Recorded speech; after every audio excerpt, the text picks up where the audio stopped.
Hello everyone, welcome back to my channel.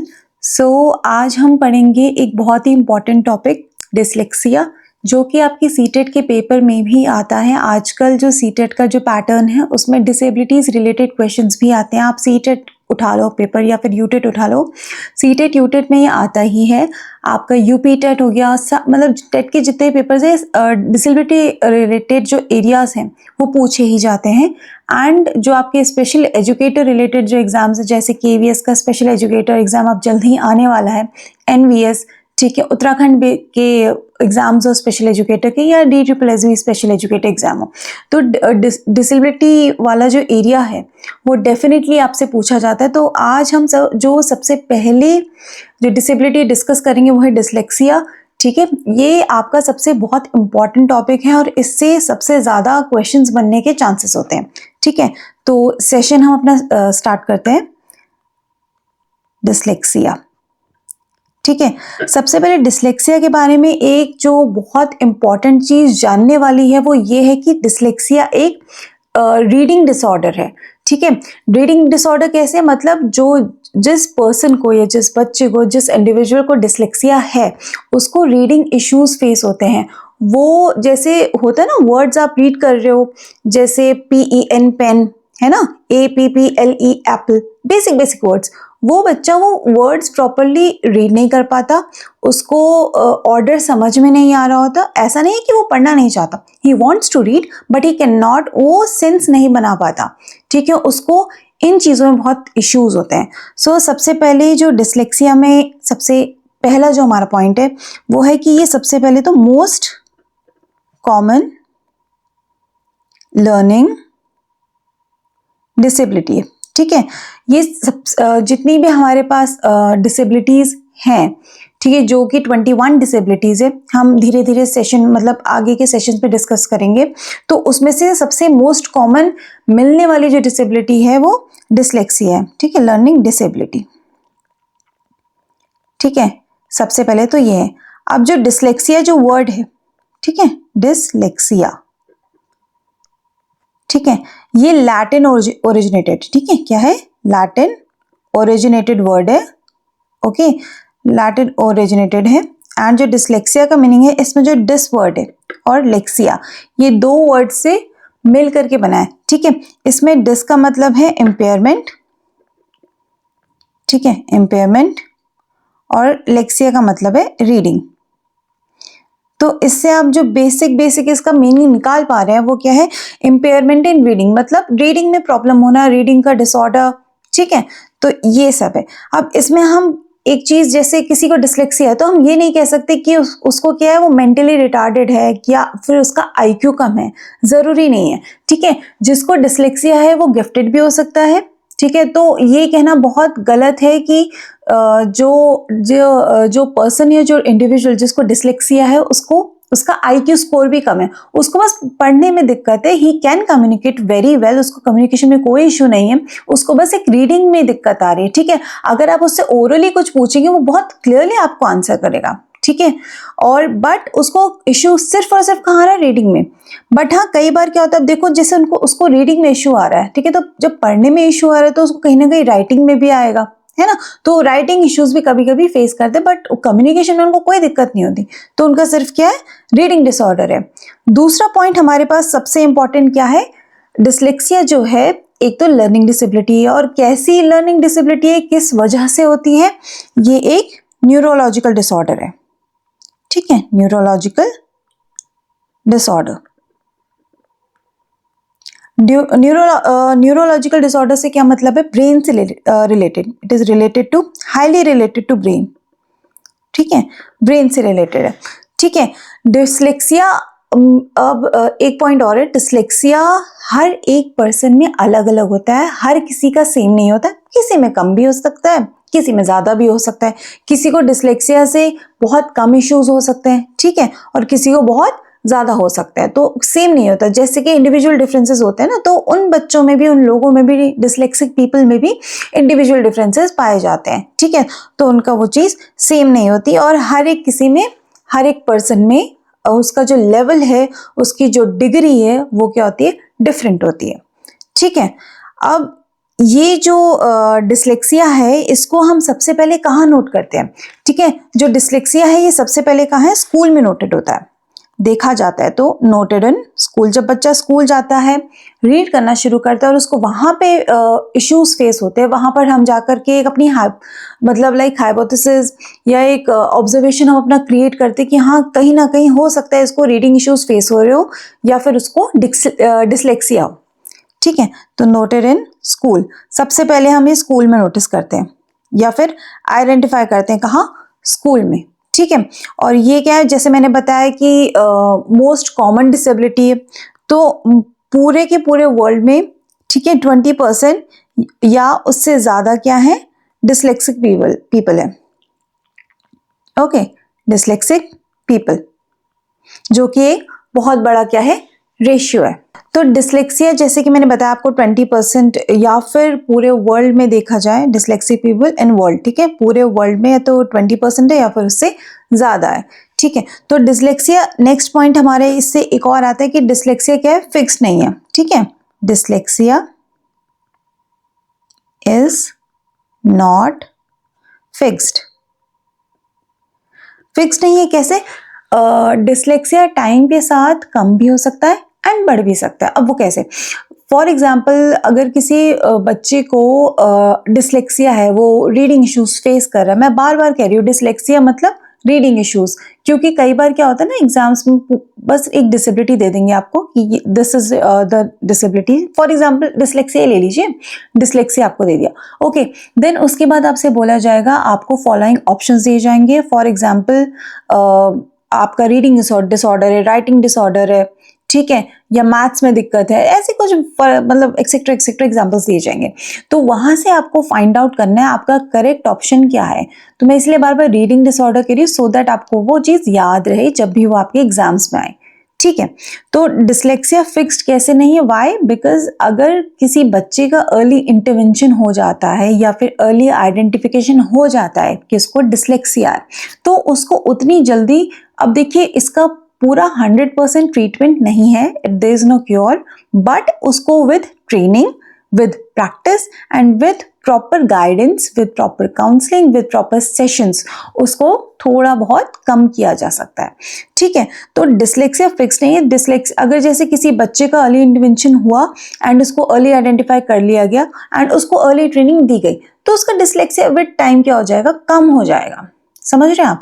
ठीक है, कैसे कम होगा? बिकॉज उसको अगर रीडिंग इश्यूज आ रहे हैं, उसको सम एक्सरसाइजेस कराई जाएंगी जो इस डिसेबिलिटी के लिए सूटेबल होंगी, और उसको विद टाइम धीरे धीरे जब वर्क चलेगा तो उसको वो इश्यूज धीरे धीरे विद टाइम कम हो जाएंगे। बट यही अगर उसका अपोजिट हुआ, तो मतलब अगर उसको अर्ली इंटरवेंशन नहीं दिया गया, जैसे कि आप CDP में पढ़ते हैं, चाइल्ड डेवलपमेंट एंड पेडागोजी, उसमें पढ़ते हैं जैसे बच्चे का जो डेवलपमेंट होता है वो उसकी जो इन्फेंसी, चाइल्डहुड, मिडिल चाइल्डहुड, इस स्टेज में आते आते बहुत स्पीड से होता है, बट विद जब उसकी एज बढ़ते जाती है, तो जब वो थोड़ा सा बड़ा हो जाता है ना, तो उसका जो डेवलपमेंट है वो स्लो हो जाता है ना, वो उतनी जल्दी चीज़ें ग्रैस्प नहीं कर पाता, जल्दी चीज़ें सीख नहीं पाता। वैसे ही अगर यहाँ पर अगर बच्चे को सही टाइम पे उसको ट्रीटमेंट नहीं मिला या फिर ट्रेनिंग नहीं मिली, तो वो चीज़ डिले हो जाएगी एंड वो चीज़ वो इम्प्रूव नहीं हो पाएगी जो शायद वो बचपन में इम्प्रूव हो सकती थी। Got it? सो ये है, तो इसलिए डिसलेक्सिया फिक्स नहीं है, ये टाइम के साथ कम भी हो सकता है, बढ़ भी सकता है। हो सकता है कि आज अगर बच्चे का डिसलेक्सिक लेवल जो है ना, डिग्री जो है वो कम है, हो सकता है बाद में बढ़ जाए, देयर इज नो गारंटी। ठीक है, चलिए अब एक और इसमें इंपॉर्टेंट टॉपिक आता है, मिसकंसेप्शंस। ठीक है, देखिए डिसलेक्सिया को लेके ना लोगों के अंदर मिसकंसेप्शंस ना बहुत है। फॉर एग्जाम्पल, आप ही के स्कूल में कई बार हुआ होगा, आपने क्लास में अपने नोटिस किया होगा कि कोई एक बच्चा ना पढ़ नहीं पा रहा, रीड नहीं कर पा रहा, बहुत कोशिश करने के बाद भी नहीं कर पा रहा है। देखिए वो नहीं कह रहे कि कर, तो रुक रुक के कर, मतलब बहुत लाइक कभी कभी ये चीज़ हो रही है ना, डिसलेक्सिया में जो उसको रीडिंग इश्यू होता है वो हमेशा होता है, बार बार बार बार बार बार बार बार फेस होता है, नॉट जस्ट वंस और ट्वाइस। ठीक है, तो एक आधा बच्चा ऐसा होता है जिसको रीडिंग में इश्यू आ रहे हो आपकी भी क्लास में हो सकता है कुछ ऐसे बच्चे हों पहले। ठीक है, तो देयर इज अ पॉसिबिलिटी उनको क्या हो, डिसलेक्सिया। तो इसमें क्या होता है, टीचर सोच लेता है बच्चे का ना पढ़ने का मन नहीं है, बच्चा पढ़ना नहीं चाहता, बच्चे बहाने बना रहा है, या उसकी आईज में इश्यू है, उसको दिख नहीं रहा। सो ये सारे क्या है, मिसकंसेप्शन है। उसको दिख अच्छे से रहा है, वो पढ़ना चाह रहा है, वो बहाने नहीं बना रहा, वो बस पढ़ नहीं पा रहा, वो स्पेल आउट नहीं कर पा रहा। डिसलेक्सिया में ये बहुत कॉमन है कि बच्चा स्पेल आउट नहीं कर पाता, बच्चा या फिर अडल्ट। ठीक है, बच्चा या फिर अडल्ट स्पेल आउट नहीं कर पाता, बट उसको लोग क्या सोचते हैं, पेरेंट्स सोचते हैं या फिर टीचर्स सोचते हैं कि वो बहाने कर रहा है, एक्सक्यूजेस दे रहा है that he doesn't want to study, but ये सब कुछ ऐसा नहीं है। So these are your misconceptions. ठीक है, तो ये सब कुछ जो भी कुछ हो रहा है, जो भी उसको रीडिंग इश्यूज आ रहे हैं, ये सारे के सारे ब्रेन की वजह से आ रहे हैं। उसको न्यूरोलॉजिकल डिसऑर्डर है। ब्रेन की वजह से मतलब ब्रेन में ऐसा कोई एक पार्ट, ठीक है, जो आपके ये रीडिंग से रिलेट करता है, जिसकी वजह से आपकी रीडिंग जो आपके मतलब प्रॉपर एक होता है ना सेक्शन आपके रीडिंग से रिलेटेड है, तो वो पार्ट आपके ब्रेन का ढंग से फंक्शन नहीं कर रहा है, it is not functioning properly, और जिसकी वजह से आपको ये या उस बच्चे को ये इश्यूज फेस करने पड़ रहे हैं। ठीक है, तो अब एक चीज इसमें और है, डिसलेक्सिया और जो बहुत सारी दूसरी लर्निंग डिसेबिलिटीज है, वो सारी की सारी किससे रिलेटेड है, ब्रेन से। ठीक है, brain dyslexia and other learning disabilities. ठीक है, ये सारी किससे रिलेटेड है, ब्रेन से। ये सारे कहीं ना कहीं जब ब्रेन में आपका फंक्शन में दिक्कत आ रही है, ब्रेन ढंग से फंक्शन नहीं कर पा रहा या फिर उसका कोई पर्टिकुलर पार्ट फंक्शन नहीं कर पा रहा, तब ये सब कुछ प्रॉब्लम्स आ रही हैं। ठीक है, तो डिसलेक्सिया क्या है, एक न्यूरोलॉजिकल डिसऑर्डर है। मैं बार बार ये चीज कह रही हूँ, डिसलेक्सिया एक न्यूरोलॉजिकल डिसऑर्डर है जो कि रीडिंग को इम्पैक्ट करता है, रीडिंग को इफेक्ट करता है, रीडिंग पे प्रभाव डालता है। ठीक है, अब ये किस चीज से, देखिए जैसे स्ट्रक्चर ऑफ ब्रेन हो गया, फंक्शनिंग ऑफ ब्रेन हो गया, ठीक है, वर्किंग ऑफ ब्रेन हो गया। ठीक है, इसका मतलब ये नहीं है कि ब्रेन वीक है, बट वो ढंग से फंक्शन नहीं कर पा रहा। ब्रेन वीक नहीं है, आईक्यू कम नहीं है, बट वो बस फंक्शनिंग में दिक्कत आ रही है। ठीक है, अब डिसलेक्सिया और जो अदर लर्निंग डिसेबिलिटीज है उनको स्पेसिफिक लर्निंग डिसेबिलिटीज भी बोलते हैं। ठीक है, dyslexia and other learning disabilities जो और भी हैं, जो हम अभी आगे के सेशंस में उसको उनको कैरी ऑन करेंगे। Disabilities is also known as SLD। SLD मतलब स्पेसिफिक लर्निंग डिसेबिलिटी, उनको स्पेसिफिक लर्निंग डिसेबिलिटी भी बोलते हैं। ठीक है, अब देखिए आपको ना ये डिसलेक्सिया की नॉलेज या फिर उसकी अवेयरनेस होना बहुत ज़रूरी है, बिकॉज आप कल जा करके एक स्पेशल एजुकेटर बनेंगे या एक टीचर बनेंगे, और फॉर श्योर आपकी क्लास में एक ना एक बच्चा ऐसा होगा जो ऐसी डिसेबिलिटीज को कैरी कर रहा होगा, है ना, उसको ये सारी डिसेबिलिटीज होंगी। कई बार बच्चे के अंदर मल्टीपल डिसेबिलिटीज भी होती है, मतलब एक से ज़्यादा डिसेबिलिटीज। ठीक है, तो आपको ये सब कुछ पता होना चाहिए सो दैट आप एक बच्चे की नीड को प्रॉपरली केटर कर सके। ठीक है, उसकी नीड का ध्यान रख सके, जो कि बहुत ही ज़्यादा इंपॉर्टेंट हो जाता है। ठीक है, बिकॉज आज के टाइम पे जैसा कि मैं बार बार कह रही हूँ, इंक्लूसिव एजुकेशन है। आपको गिफ्टेड बच्चे, स्लो लर्नर्स, है ना, स्पेशली एबल्ड चिल्ड्रन सबको एक क्लासरूम में बैठ करके एक एनवायरनमेंट में पढ़ाना है, उनके नीड्स के अकॉर्डिंग, उनके इंडिविजुअल डिफरेंसेस के अकॉर्डिंग। ठीक है, तो यहाँ पर ये सब कुछ बहुत ज़्यादा इंपॉर्टेंट हो जाता है। ठीक है, अब तो अभी तक तो हमने जैसे डिस्कस किया डिसलेक्सिया, एक आता है हमारे पास टर्म एलेक्सिया। ठीक है, अब एलेक्सिया क्या है, जैसे डिसलेक्सिया आपका न्यूरोलॉजिकल डिसऑर्डर है जो कि शायद बचपन से ही होता है, बट जब बच्चा स्कूल में जाता है तब कहीं ना कहीं वो आइडेंटिफाई होता है प्रॉपरली।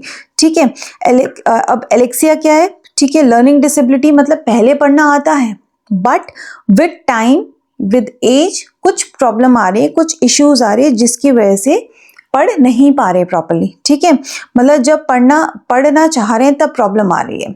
ठीक है, तो ये एलेक्सिया है। ठीक है, मतलब पहले प्रॉब्लम नहीं थी बट बाद में आ रही है, लेटर ऑन आ रही है। ठीक है, चलिए ये एलेक्सिया हो गया और डिसलेक्सिया मैंने आपको थोड़ा बहुत बता दिया। अब आते हैं हिस्ट्री ऑफ डिसलेक्सिया में। आपको थोड़ा बहुत हिस्ट्री भी मालूम होनी चाहिए डिसलेक्सिया की, कभी कभी यहाँ से भी क्वेश्चन पुटअप हो जाता है। ठीक है, हिस्ट्री ऑफ डिसलेक्सिया। ओके, तो सबसे पहले डिसलेक्सिया जो है बहुत पहले से ये सारी प्रॉब्लम्स इश्यूज चलते आ रहे हैं और इनके ऊपर स्टडीज भी चलते आ रही है, रिसर्चेस तो बहुत बाद में शुरू हुई है। ठीक है, तो सबसे जो लेटेस्ट जो हमारे पास पेपर्स में जो हमारे पास प्रेजेंट है वो है 1881 का।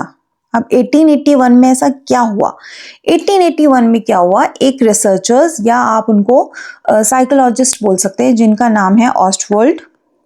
ठीक है, ऑस्टवर्ल्ड बर्कन। ठीक है, ऑस्कर बर्कन, इन्होंने क्या किया?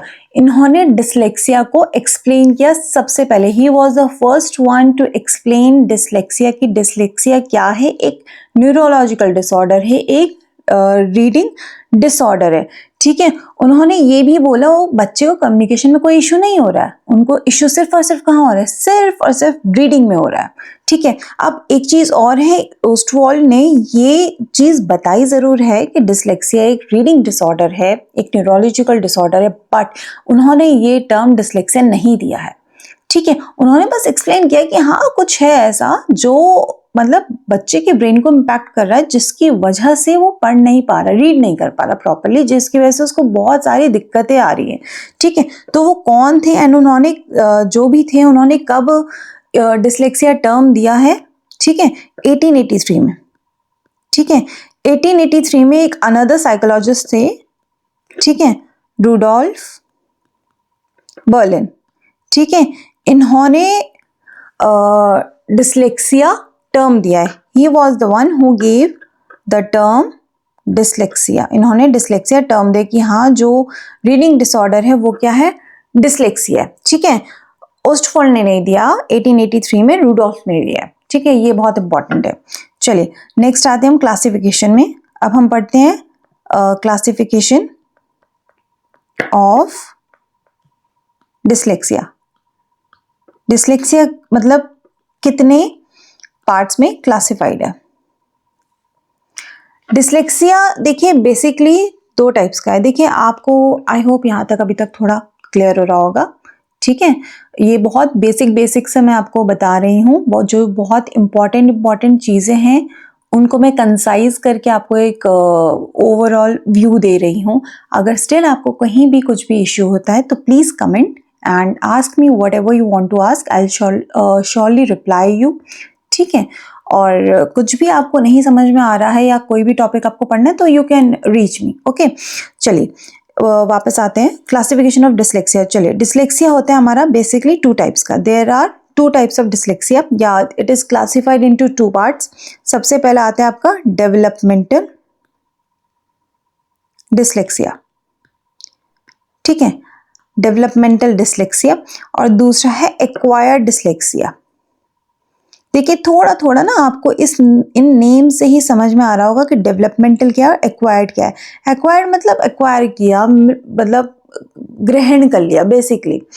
ठीक है, अगर इसको हम प्रॉपर हिंदी में ले जाएं तो डेवलपमेंट क्या है? डेवलपमेंट मतलब ये विद एज के साथ, डेवलपमेंट के साथ साथ चल रहा है। ठीक है, विद एज ये चल रहा है, विद एज ये ग्रो हो रहा है।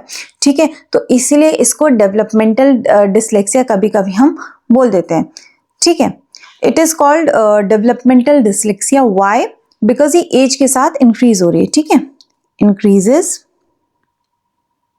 With as. ठीक है, जैसे जैसे आपकी एज बढ़ रही है वैसे वैसे ये डिसलेक्सिया क्या हो रहा है? ग्रो कर रहा है, बढ़ रहा है, इंक्रीज हो रहा है, डेवलप हो रहा है।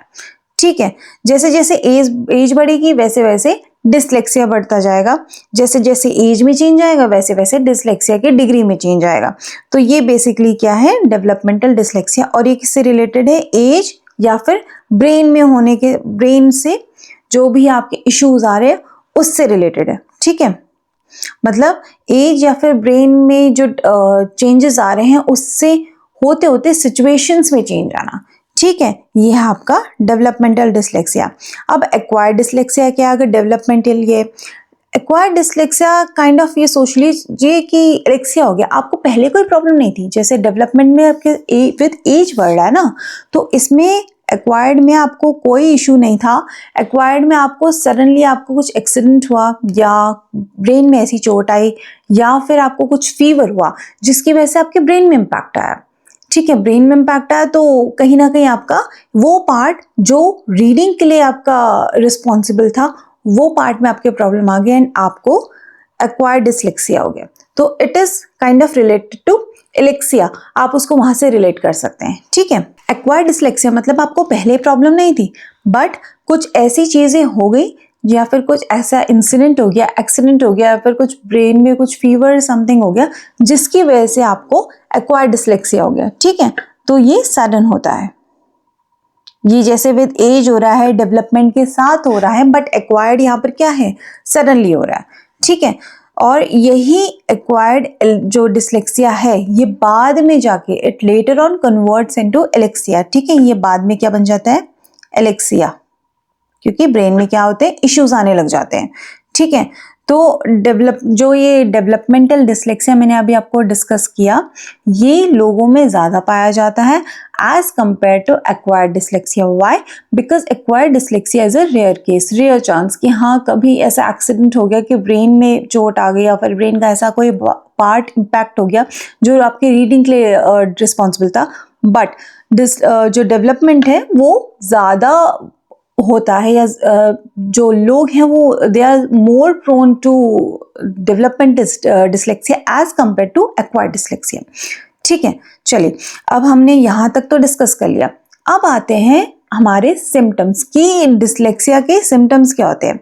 और हाँ, सिम्टम्स में से भी कई बार बहुत इंपॉर्टेंट क्वेश्चंस पूछ लिए जाते हैं कि बच्चे अगर ये सिम्टम्स शो कर रहा है तो उसको कौन सी डिसेबिलिटी है, तो आपको पता होना चाहिए।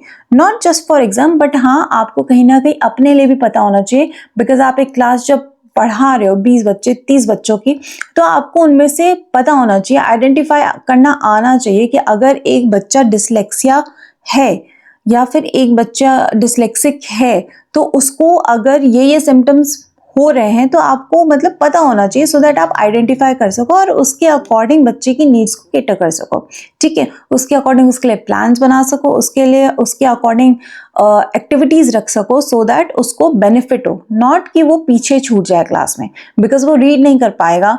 ठीक है, उसका कहीं ना कहीं इमोशनल उसका ब्रेकडाउन होगा, कहीं ना कहीं उसका मेंटल ब्रेकडाउन होगा। तो उन सब चीज़ों को हम अवॉइड करने के लिए, उन सब चीज़ों से हम उसको दूर करने के लिए ये सब नॉलेज हमारे लिए बहुत ज़्यादा इंपॉर्टेंट है, not just only from the point of view of exams but also as a teacher it is very important.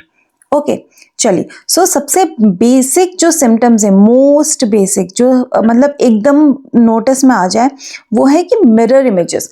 ठीक है, फॉर एग्जाम्पल हम 3 लिखते हैं ऐसे, है ना, बट जो डिसलेक्सिक बच्चा होगा वो लिखेगा ऐसे, उल्टा होता है ना। बचपन में कई बार बच्चे लिख रहे होते हैं तो जब शुरू में सीख रहे होते हैं उनको कंफ्यूजन होता है, बट हाँ धीरे धीरे उनका कंफ्यूजन दूर हो जाता है। बट डिसलेक्सिक बच्चे का नहीं होता, वो उल्टा ही लिखेगा, मिरर। ठीक है, बहुत कंफ्यूज रहेगा, प्लस को मल्टीप्लाई बना देना।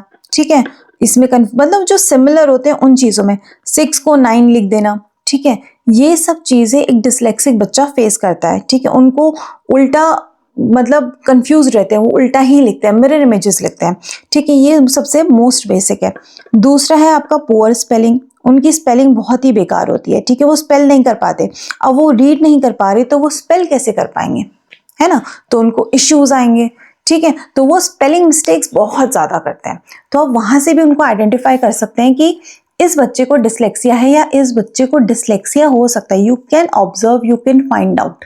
ठीक है, तो बच्चा चाह कर भी स्पेलिंग, अगर वो बहुत कोशिश करता है ना तो भी वो स्पेलिंग नहीं बना पा रहा है, तो उसको कहीं ना कहीं तो इशू है। ठीक है, नॉट कि वो एक्सक्यूजेस दे रहा है, बट उसको कुछ ना कुछ प्रॉब्लम है।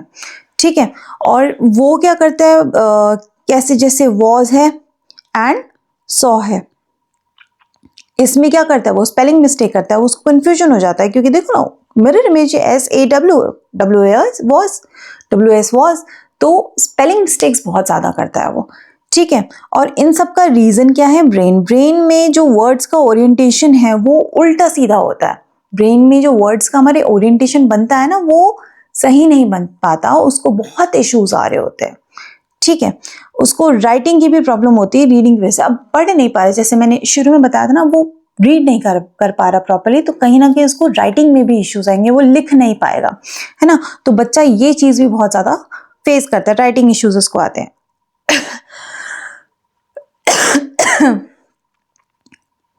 ठीक है, चलिए, डिसलेक्सिया क्या है, एक रीडिंग प्रॉब्लम है अगेन, बट हम उसको राइटिंग से भी आइडेंटिफाई कर सकते हैं, राइटिंग से।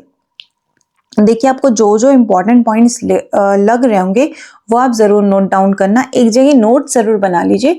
व्हाई? बिकॉज जब लास्ट टाइम पे आपके एग्जाम्स आते हैं ना, तो उस टाइम पे यही सब कुछ काम आता है। और अगर आपको नोट्स चाहिए तो मैं आपको पर्सनली सेंड कर दूंगी, बट प्लीज उसको कमेंट में मेंशन करेगा, I will provide notes also for you.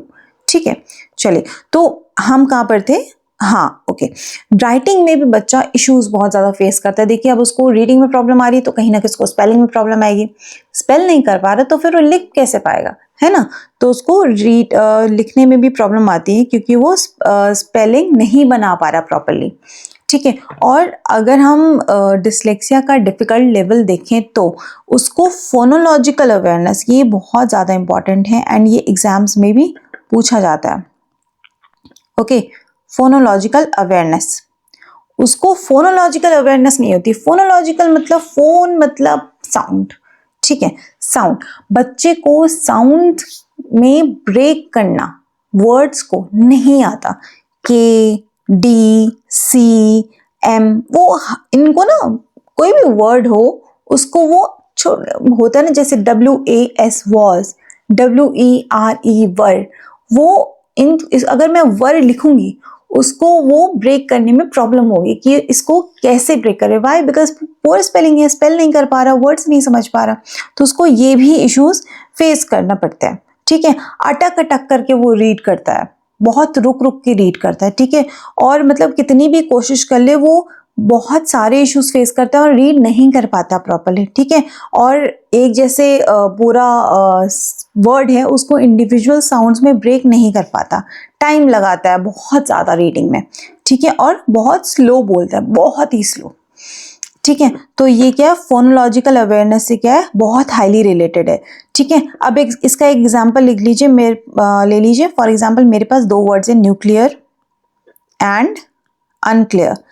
ठीक है, चलिए देखिए, इसमें NU है और इसमें UN है, ये दोनों मिरर इमेज है ना। अगेन देखो, मिरर इमेज वाला कंसेप्ट आ गया ना।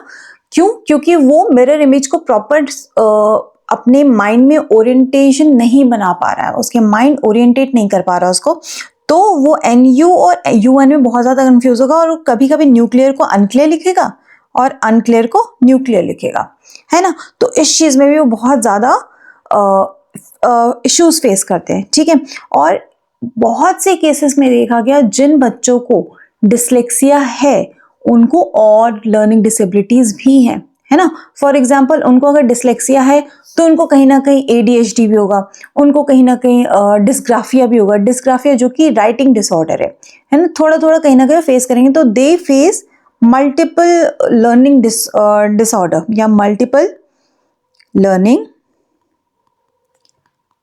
डिसेबिलिटी,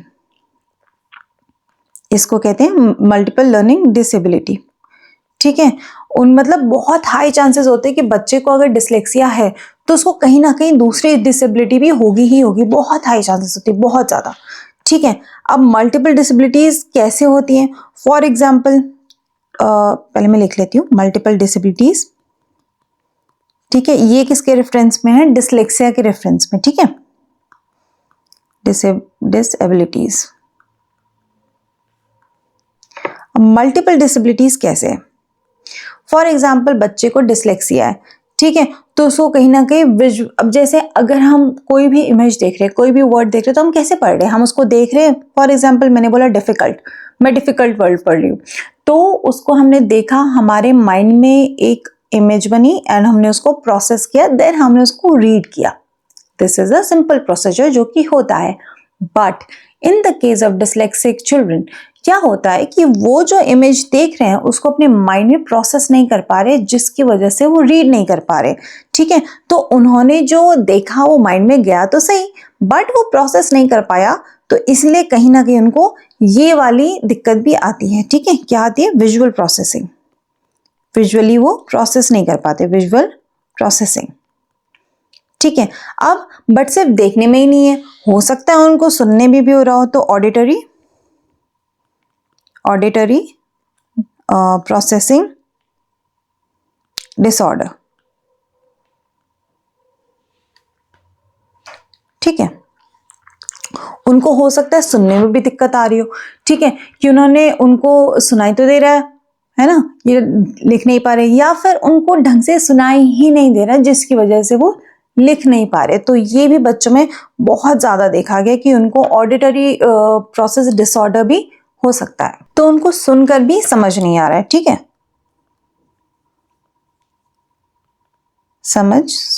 सुनकर समझ ना आना, मतलब वो सुन भी रहे हैं बट स्टिल भी उनको समझ में नहीं आ रहा, तो वो ये इश्यूज भी बहुत ही ज्यादा फेस करते हैं।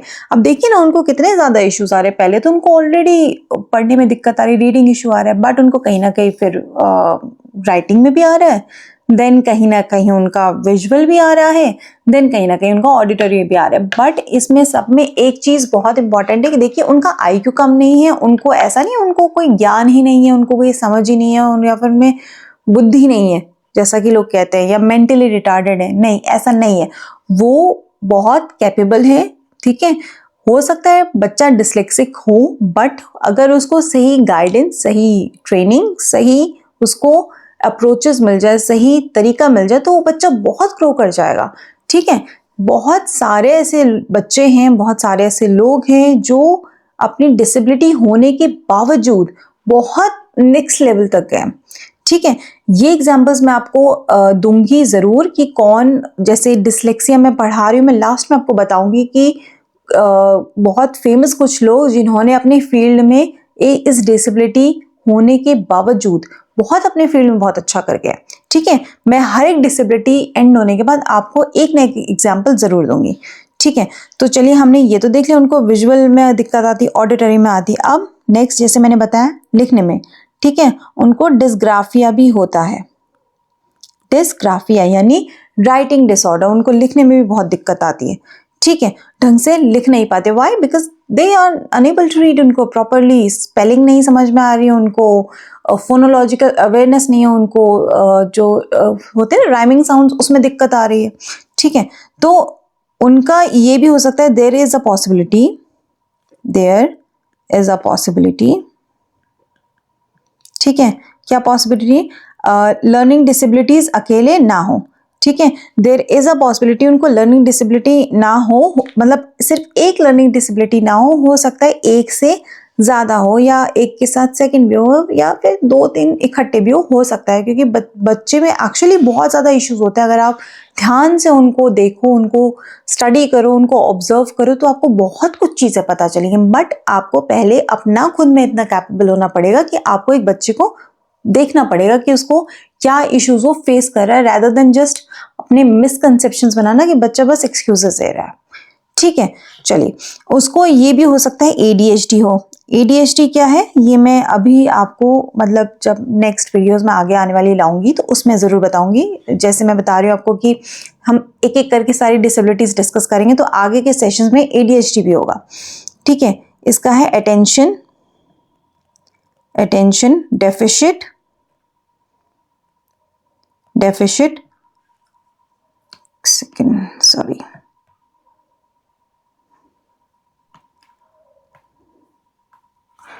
Deficit hyper activity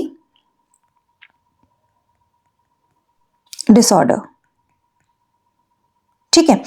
attention deficit hyper activity disorder, कई बार ऐसा होता है जिस बच्चे को डिसलेक्सिया है उसको ADHD भी हो, और एंड इसकी बहुत हाई चांसेस है। फॉर एग्जांपल, अगर 100 बच्चों को मैं बोलूं कि डिसलेक्सिया है तो उसमें से 15 बच्चे ऐसे होंगे ना जिसको ADHD भी होगा, मतलब डिसलेक्सिया प्लस ADHD, उनको ऐसे होंगे, मतलब 100 में से 15 बच्चे ऐसे होंगे जिनको ये इश्यू होगा, एंड इसके बहुत हाई चांसेस होते हैं।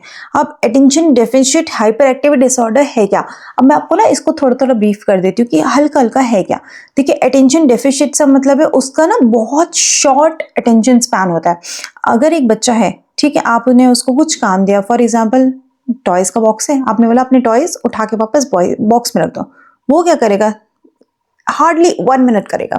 1 मिनट में मैं ज्यादा कह रही हूँ, 1 मिनट करेगा फॉर एग्जाम्पल, देन उसके बाद ध्यान ना भटक जाएगा तुरंत ही, एंड वो किसी और काम में भटक जाएगा और इस काम को भूल जाएगा कंप्लीटली, ठीक है।